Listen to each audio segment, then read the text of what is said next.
Good morning, this is Hallicrafters Rehabs. You're listening to Radio España Exterior,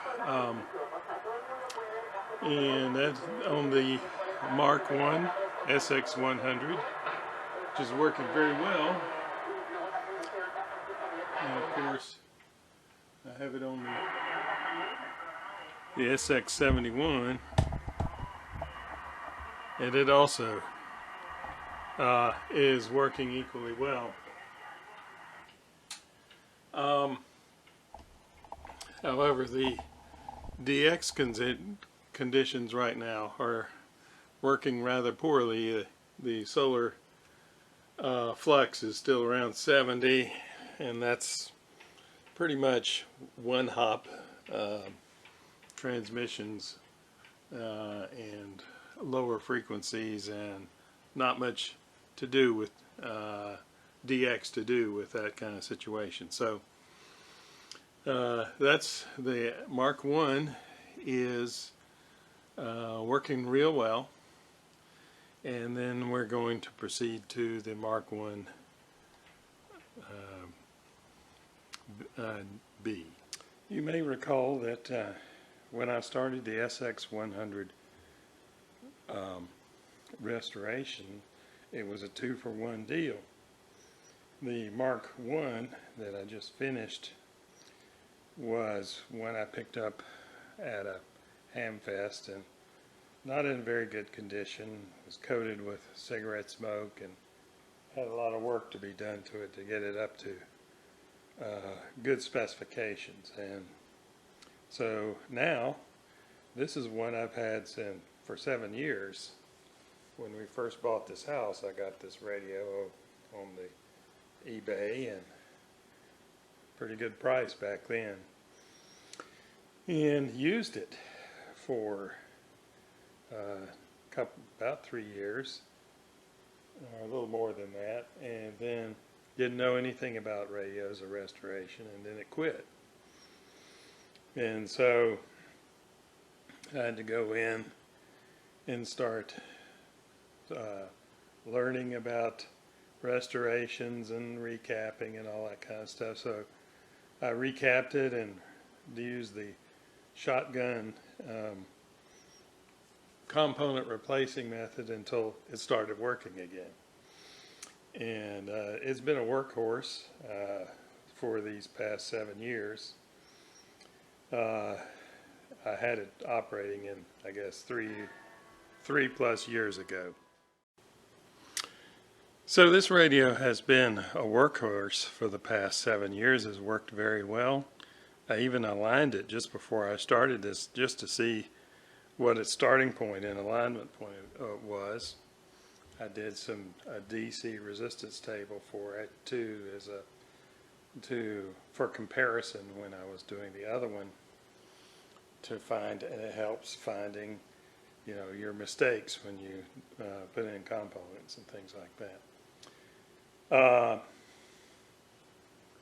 So, by the way, this video might be 2 weeks after uploaded, 2 weeks after I'm doing it, because my laptop battery and AC source on the Lenovo has got apparently a generic issue with that, and it's back with the Lenovo Service Center in Texas being serviced right now. So I don't know when I'll get it back and I'll be able to upload this, but this is like Labor Day weekend, okay, and we'll see when I get this thing loaded up. I may give a date update when I do the end of this video. So this is going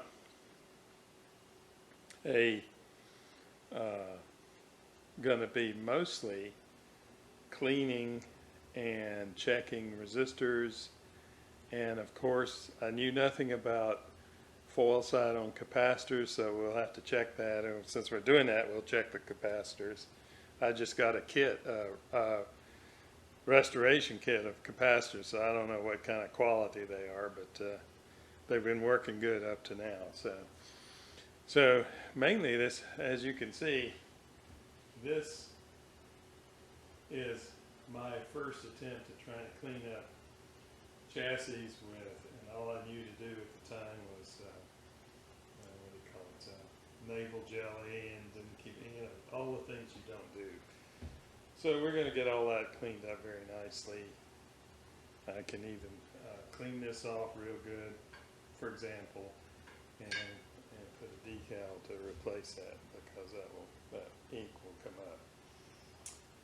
So we will strip this thing down as well,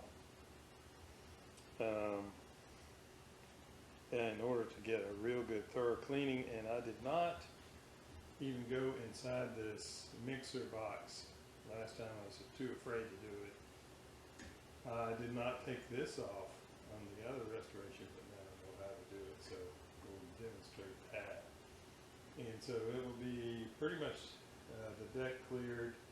I don't plan on drilling out this transformer, it's not necessary. But anything with a screw in it is going to be removed. We'll do our best with the tube sockets without removing them. And then we're just going to really give this a thorough cleaning all the way across the board.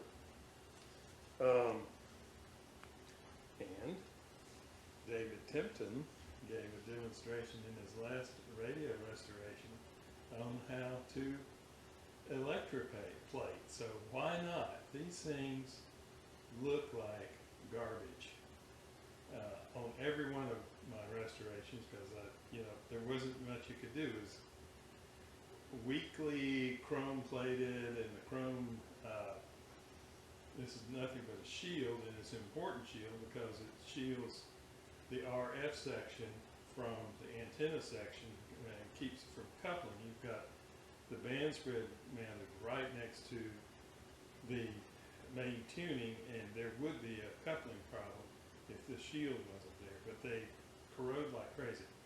Maybe we can play around with this and see if we can electroplate it.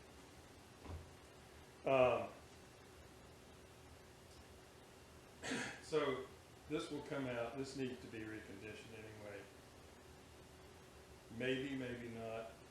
I'm not sure I'm going to have to or need to even remove these IF transformers. They are aligned right now and they actually work well.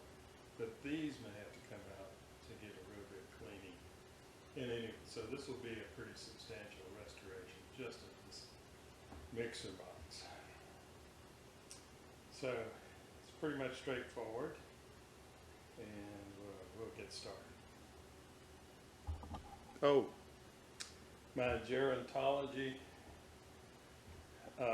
moment is my dad's doing well. He's 100, and he's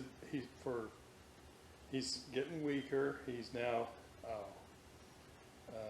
about 70% being able to use his walker, and 30% he needs to sit down. So we're going ahead and getting a wheelchair for him that will be appropriate for him, rather than this little transport chair that we've been making do with right now. So he's doing good. Everybody's well, and let's get started. So this crystal calibration switch comes off rather easily. First we're going to remove the switch from the bracket.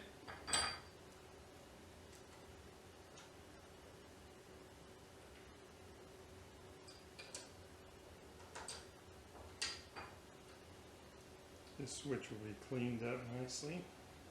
It's kind of cruddy looking right now.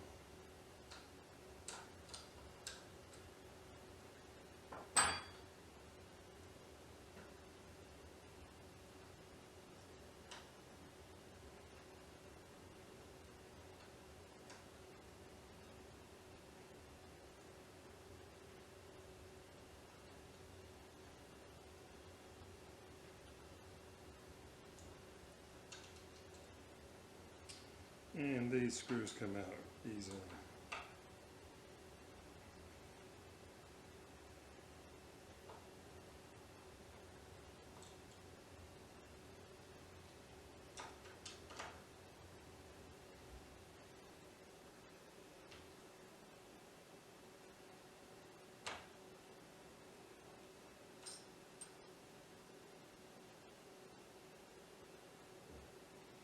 this pops out right here.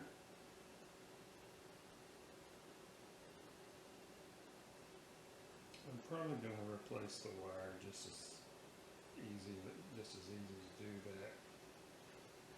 This is just a straightforward on-off single pole, single throw rotary switch. Okay, we just have to get this.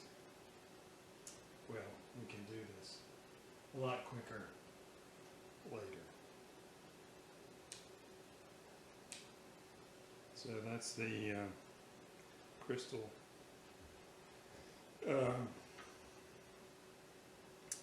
calibrator switch, which operates a crystal calibrator back this side.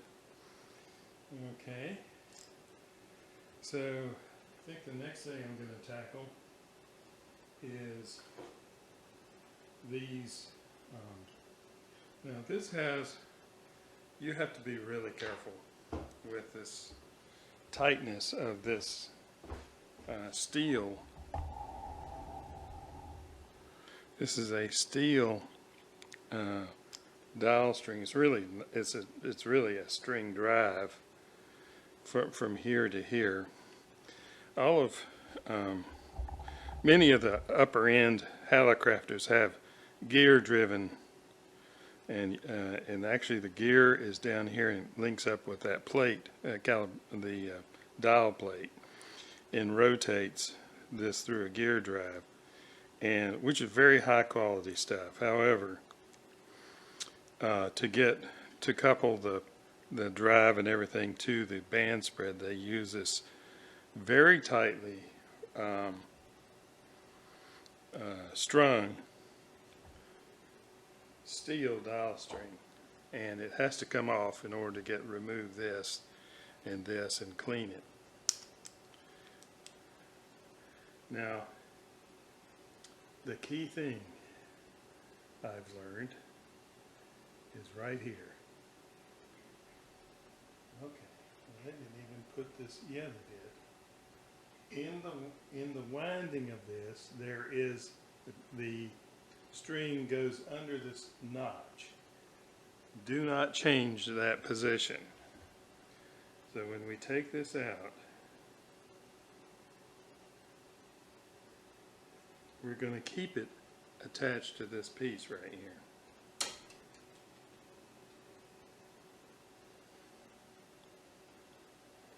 Let me see if I can get this into the camera shot. There we are. So right there, really hard to get that. Let's try this side.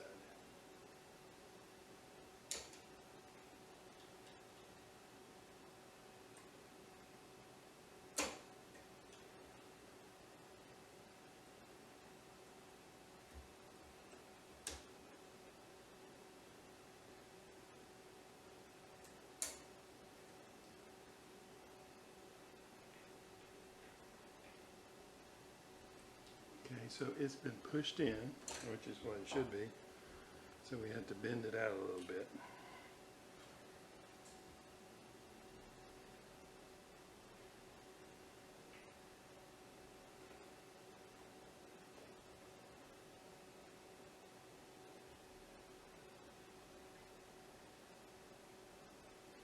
Really hard to do.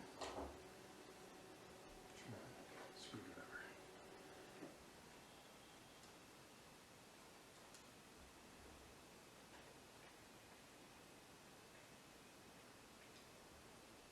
Maybe I can get to that side easier. Can't get to any side easy.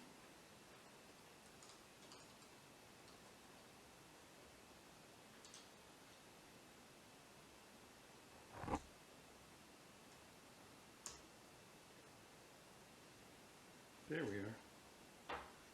Now it should come out.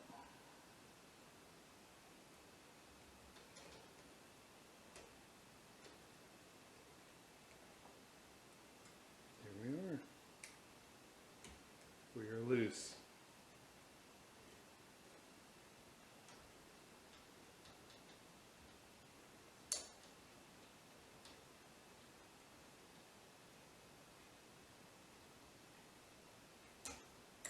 the other end.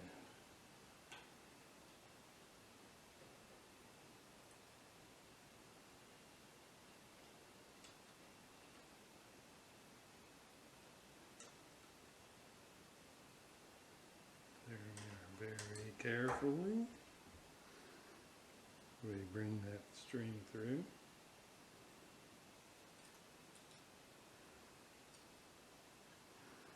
And on the other side as well.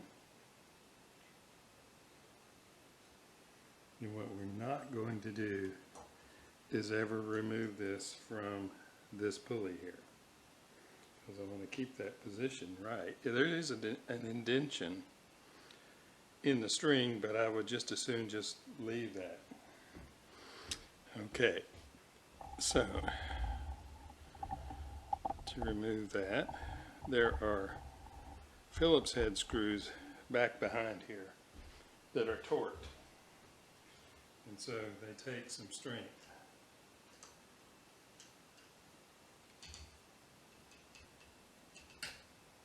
You can hear it pop loose. 1, 2, and then the third.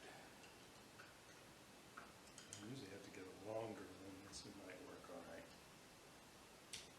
Yes. So all 3 are going to come out. We're going to do every part of the cleaning of this with that dowel string still attached, just to keep the positioning, because if you do that, you won't get it tight in just the right position that you need, because the dials are actually calibrated to the index in tenths or hundredths or whatever it is. Okay, those are the 3 screws. We don't catch on to anything. We'll place this right here. All right. Proceeding on.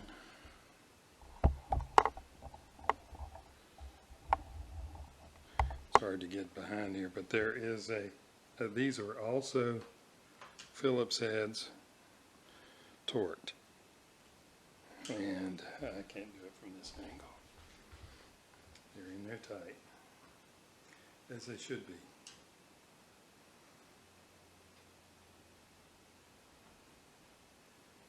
And it comes loose. There's one here.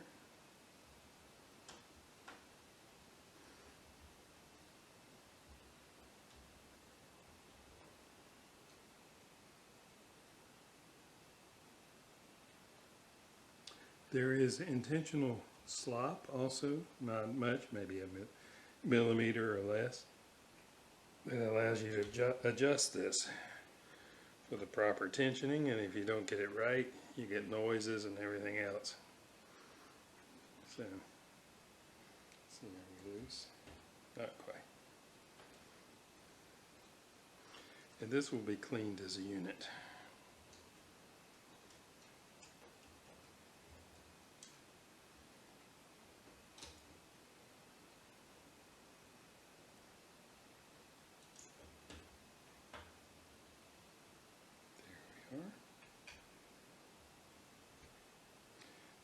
I will actually, I don't know, I may have to decal that, I may not have to.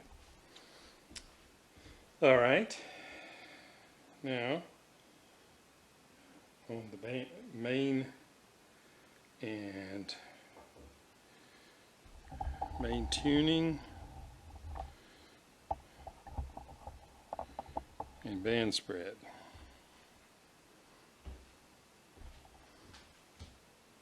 We have screws. We need to make some room here. I'm going to bag this stuff and then come back. This might be the handiest tool I've got for this kind of thing. There we go. See if I can loosen this one too.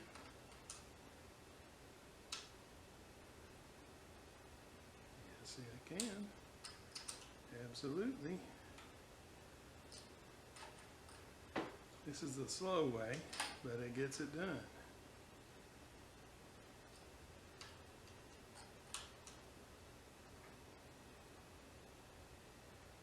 There we are. And we'll work on this for a little while. In fact, I can use my finger, it's so loose now.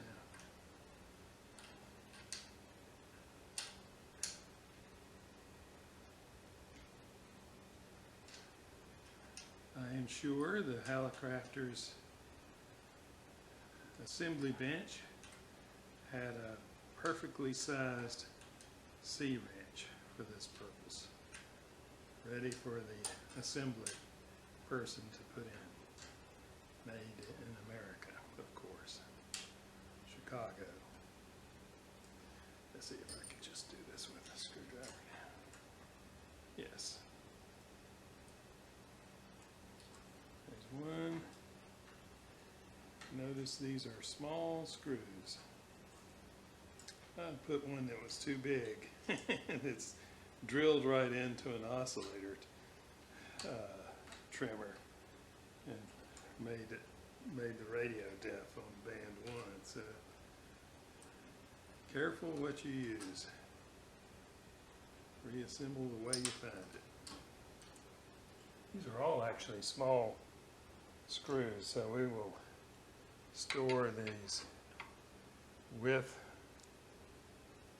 and not allow an inadvertent substitution. I'm working on the back here. Okay.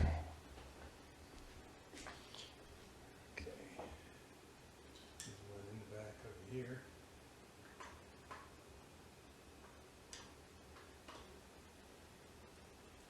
I may have to actually remove this crystal box in the back to get at that with the other wrench. So we're going to turn this around and work on the other side. I had to use the ball screwdriver to loosen that. That's coming out.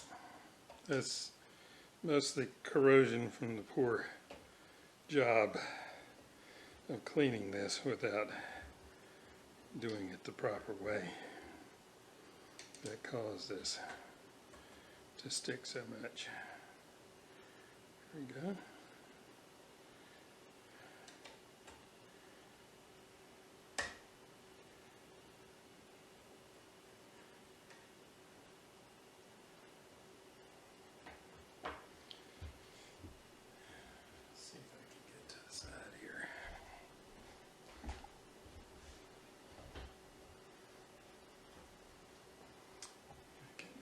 Here for this screw is a little tricky, isn't it?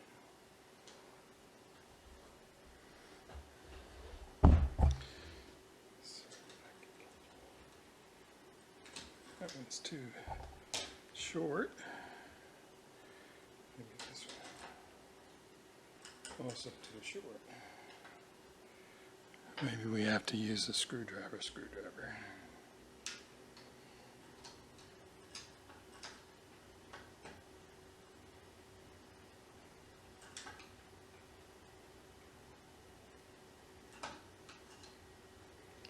Yeah, this is going to take some work.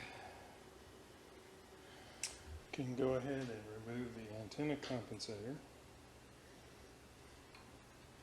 That's actually a green wire when it's new.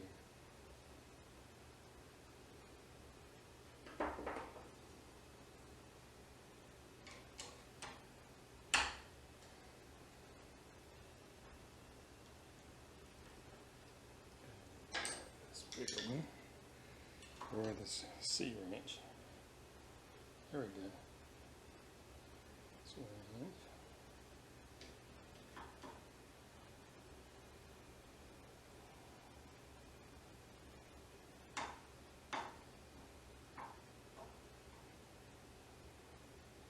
Comes right up.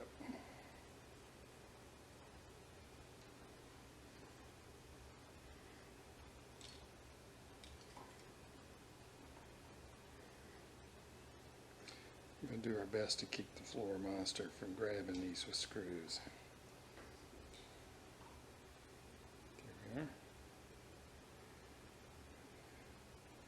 And what you do with these copper strips is clip them and replace them later with, I use wide,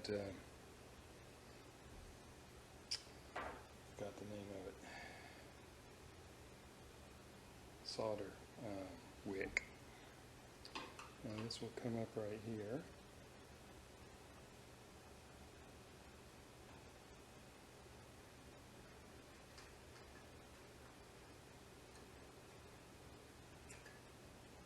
We can go ahead and turn this over. 9,000 pounds. Killing arm.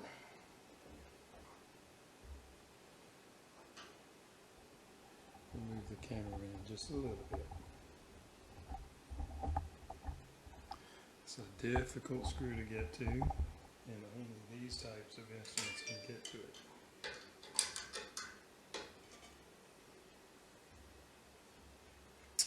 So this is the crystal calibrator box. It was a feature that looks like you could buy it without the box or something like that. I've seen some people actually remove these from the unit. You simply plug into another tube socket right here. Looks like that. And we're going to remove this as well, which is the socket assembly. I'll try that.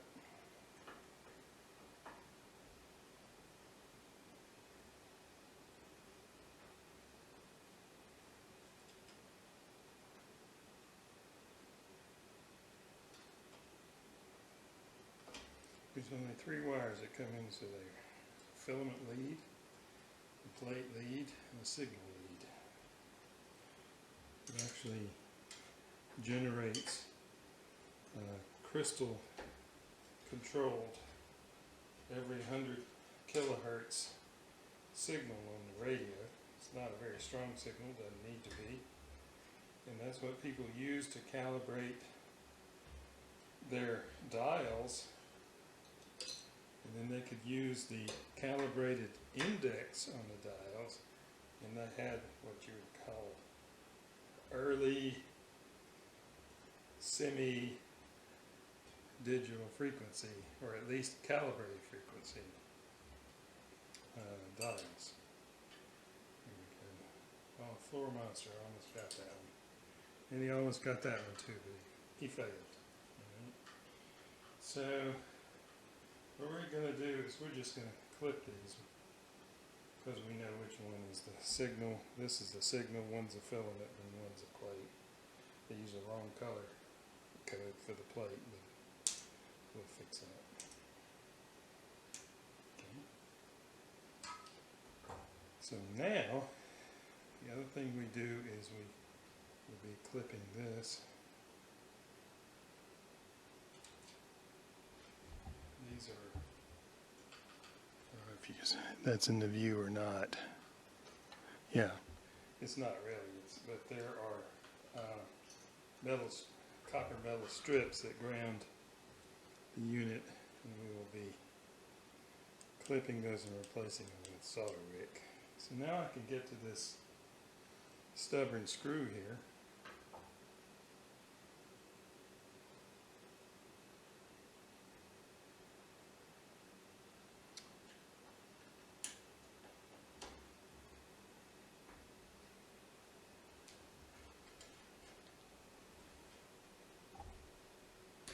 Oh, that got it.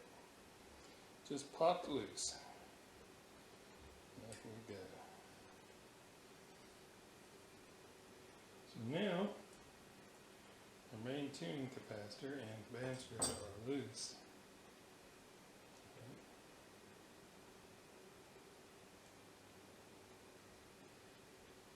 Something's on.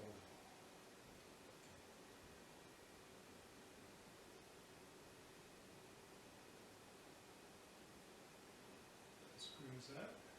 Screws up.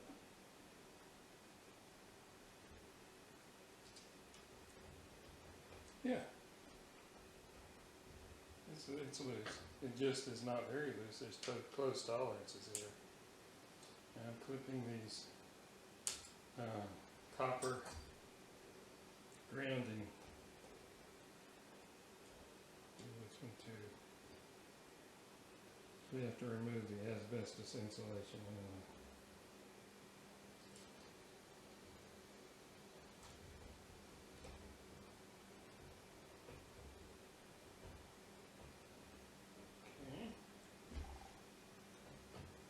There is a lead down here, which we'll have to clip.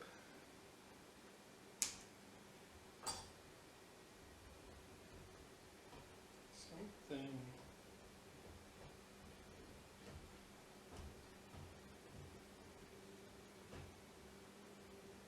Oh, there's one here.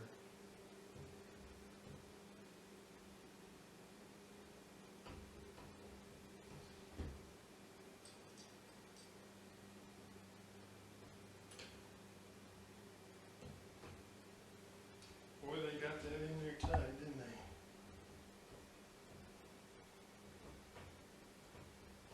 Oh, there's a soldered one right here.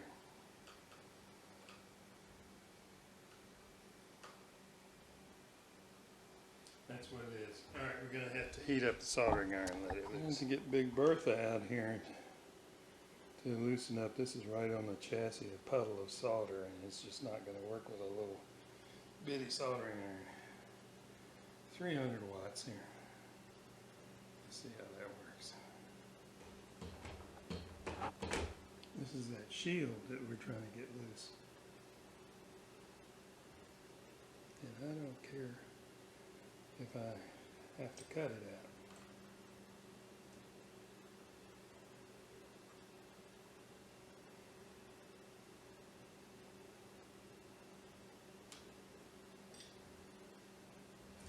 I got it.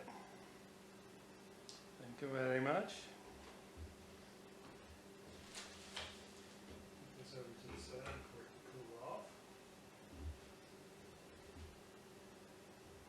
Now we can get under here to do the clip the leads. So got that one done. We want as much lead as we can going into the radio. So that one, that one, that one,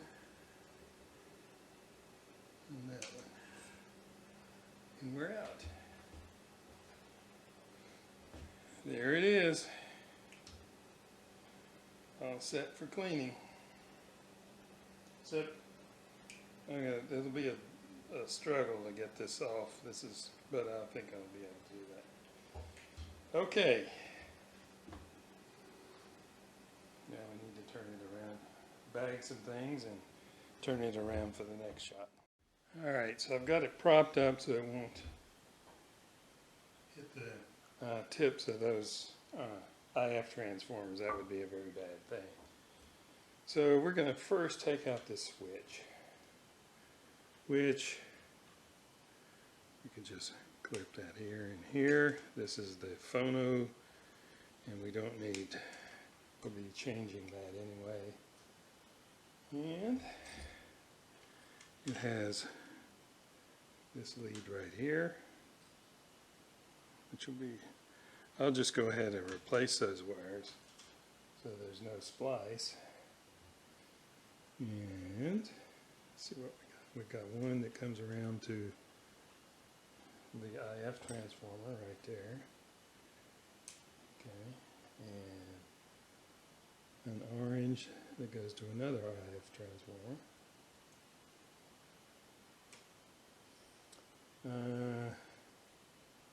The blue, which goes back to here.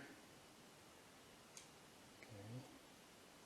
The yellow, which is heading back to there.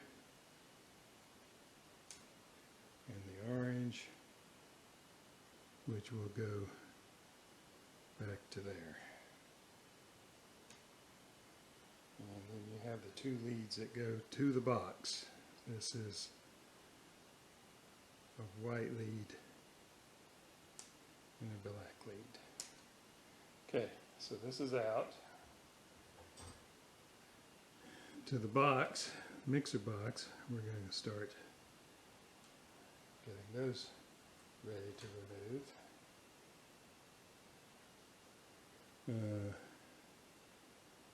There is I think what I'm going to do, yeah, this is soldered and it's a lead to the filament inside the mixer box. So that's going to take a little bit of trickery to get that out. Right here. This one's not in good view here. So right at this tube is the feed which goes to the filament. And that's gobs and gobs of solder there. That's the way they did things. Okay, this is my test lead point. So we can go ahead and cut this out because it'll be replaced. And we can push this back, maybe. Or I might just, oh, it's soldered too. So we'll cut that solder out. Let's go. And I might just cut it off. It'll be a whole lot easier to remove if I cut it off back there.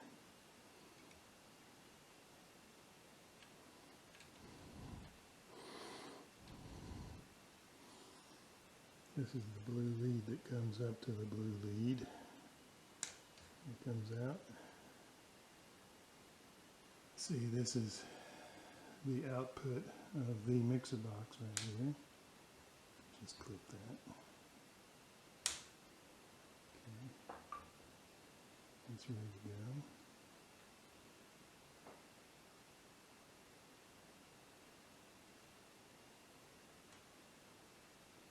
I think this goes back in there too, so we've got another cable. This one? Right. There's two cables that go to the switch, the power switch, and this is one of them. And then there's a green one. That's the other one. Alright, and they have little RF chokes on the other end of it. Okay, now maybe I can get to that. Cut it.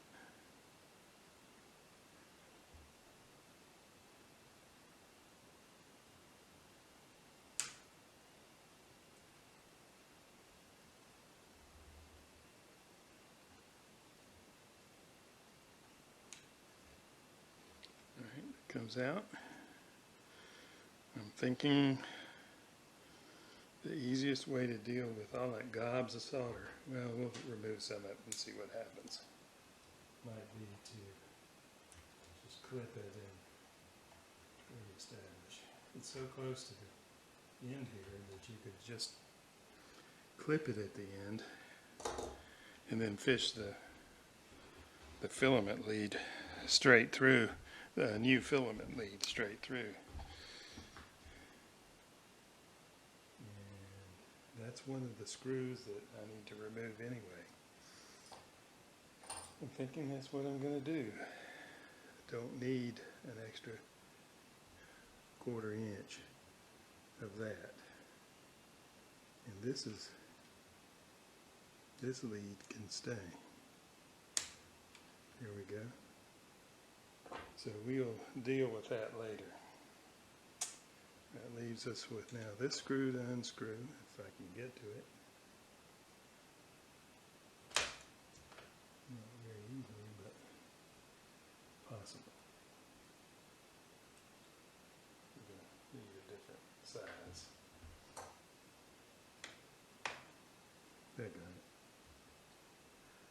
So that one comes loose here. This one comes loose here. If you can see that. I took this box out like 4 or 5 times of the other radio, so hopefully some of that experience will be useful this time around.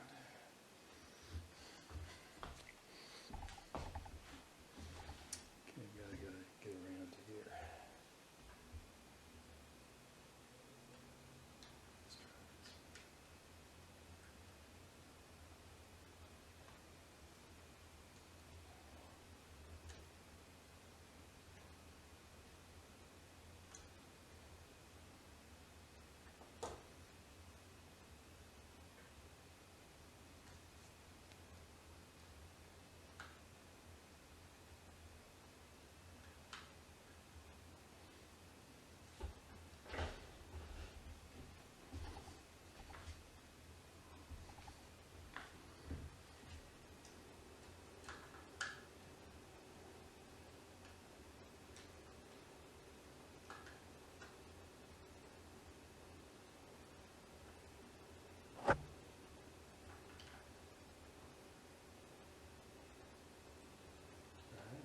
Loose. I'm having trouble doing right in here. Hope I don't break that terminal strip. There we go. It's coming.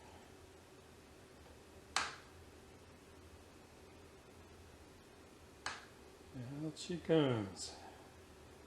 There's only 3 screws to this.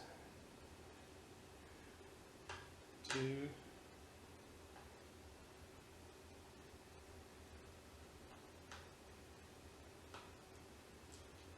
Alright, let's get these screws out.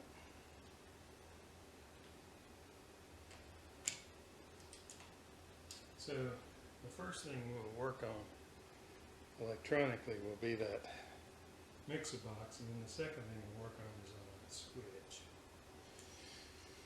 Okay, so gotta have my hand under here to keep it from collapsing. And out comes this screw. Guess what? That's going to actually go right through there, so it'll be an easy re-solder and fix the filament lead here with the shield on it. Interesting way they did shields back then. Okay, the box is ready to come out, but we're going to tilt this up because I'm going to have to go off camera because there's other IF transformers that will be affected if I do this wrong. Okay, so the next task I'm going to do is take out the power transformer, mainly because all this work I'm going to do is it makes it the chassis lighter, and I can do a little bit of repainting and stuff like that. So first we have one lead to the filament.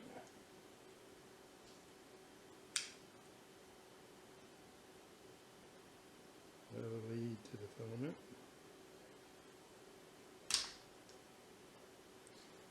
And a lead to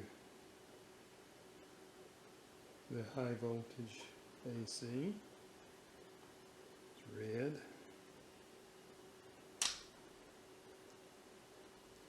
And the other lead to the high voltage AC. If I can get this thing, I won't do. Stand by.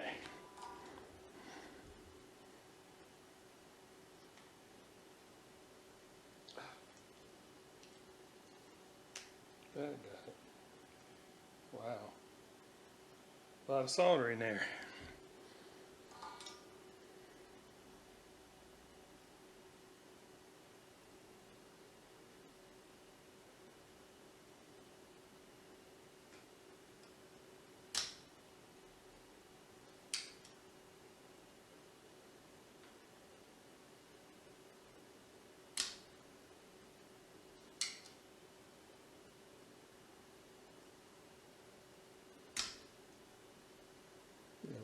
cleaning to do in here.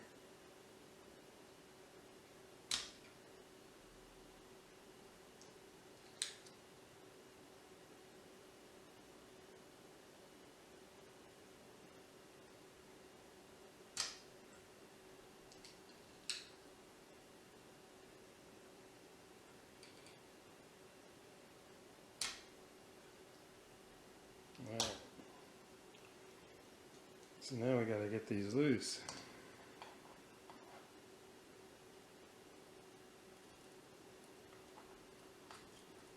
without damaging, and you know what, I may just clip them. I don't want to damage that tube socket.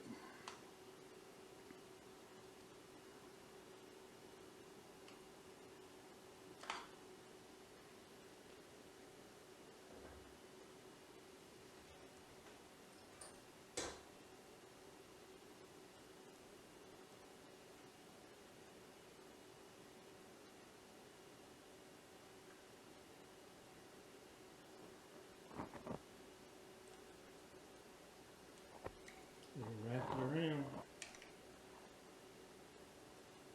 It's a big mess.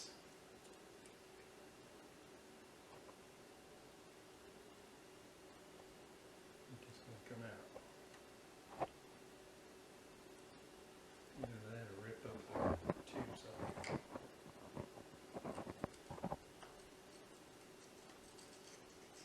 I got it.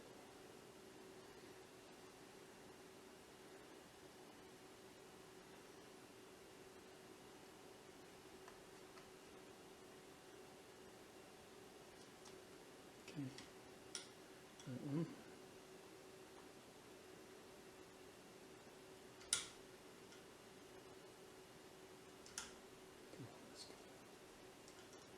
Get the hands on here and tighten it. There we go.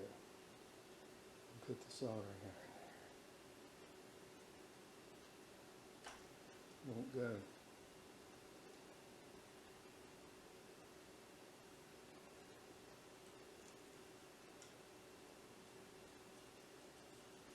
Alright, so we're going to clip the rest of that.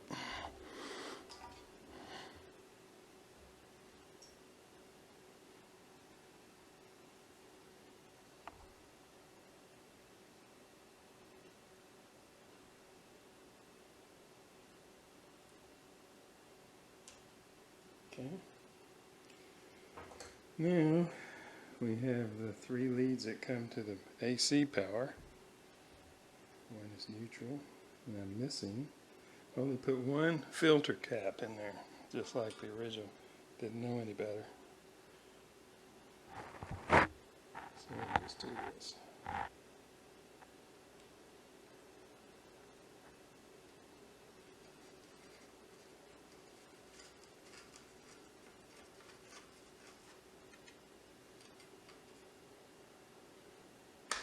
There we go.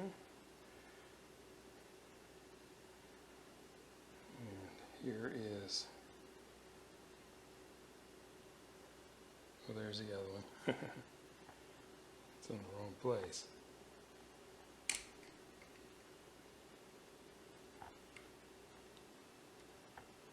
I have to reconfigure this. I didn't do it right. Okay, that one's loose, and then we're going to do the common ground.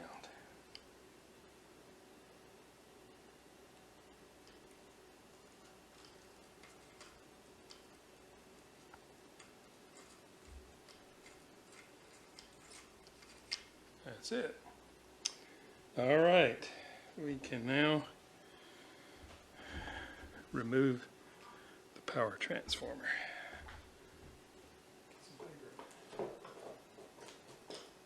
Too small.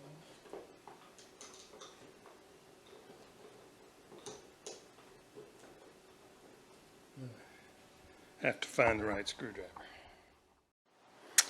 Okay, everything's all bagged up, and we can take it slow and easy. I've got some citric acid I'm going to try. I'm going to be using a lot of Scotch-Brite, and we're going to see how well we can clean this chassis up Not going to take this choke out. I don't think that's needed. And then we'll just start working on the cleaning first, and then we'll start with and do the electronics like this switch. So, gonna have an enjoyable Labor Day weekend. So I managed to get these, the main tuning capacitor and the band spread separated and the shields removed. And this was cleaned in first trisodium phosphate in the ultrasonic. It leaves a kind of a crusty stuff on it, and then I soaked it in citrus solution for a while, and then cleaned it ultrasonically in the citrus solution, and then I've gone through and actually sanded off some of the crusted on, not trisodium phosphate, but the oxidation and stains from the time when I used Naval Jelly, which was not a very good idea. And then this one has been also cleaned and polished. This one still has to be polished. So these are the shields, and I've sanded them down. They of course don't have any of the original chrome coating on it. This one has a little bit on it. You can see the difference. But you know, instead of electroplating, there is another option we're going to test out. You know, there's nothing gained, nothing harmed. If it doesn't work, then we'll just clean it off and do the electroplating. But this may be a good shortcut. I've got liquid tin, which I use for printed circuit boards to tin the traces, and this is pretty much spent. It's not really tinning very well, but maybe I don't know, it may not bind to it, it might bind to it, but we can give it a shot.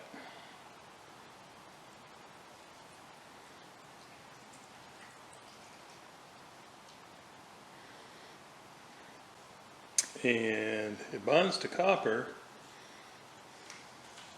I'm really not seeing much difference. This stuff is very burns and everything else. So probably the wrong chemical reaction here.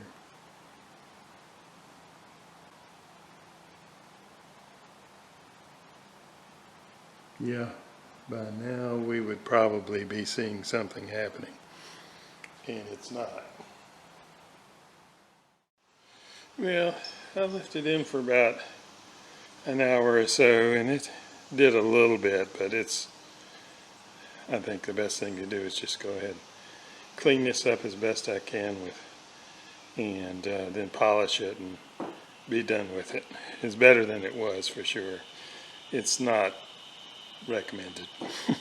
Pretty expensive too if you've got good liquid tin. This is gone, and maybe that's the reason. There was a little bit of plating in there, but not worth the effort.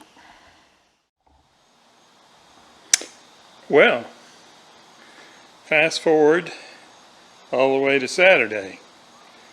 I've basically been cleaning, sanding, and polishing the chassis and all of the sub-chassis. This is one that I will be the first to recondition, just check the resistors and that capacitor and so forth. That gives some protection against these IF transformers when the chassis is upside down. But basically sanding sometimes down with 80 or 120 grit, and then slowly working up to 320, 600, 1,000, 1,500, 2,000, 2,500, and I even found some a polishing pad that's really good at 3,000 grit. It's not really grit, it's more like a chamois cloth with something impregnated in it. But anyway, and so everything's ready to start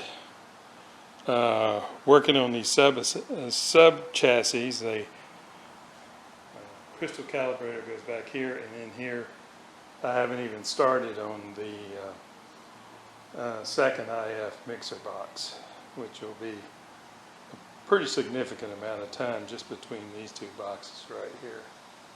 Then the variable capacitors, main tuning, and band spread, and then we have a switch over here, and so forth. So still a lot of progress, at least in getting rid of the mess I made with the chassis and Naval Jelly and not knowing what I was doing. And it's been polished with this semi-chrome. I'm going to have to, let me go get that box and I'll be right back. This is what I used to polish with. It's very expensive. This is one that was almost expended before I started, and still there's stuff left in it. It really goes a long way, so it doesn't take much. But when I've got it down to 3,000 grit, so to speak, then that's when I put the polish on, and that will protect it. And then I buff it with a lambskin chamois cloth. So it's a lot of work. You just sit and polish, and you sit and polish, and you sit and polish, and then it gets done eventually, and it will stay looking good for a long time. So my laptop is finished, is in the FedEx, is on its way back Monday. Maybe, I don't know if I'll be able to render this before I go see my dad next week. He's doing fine in my visit this week.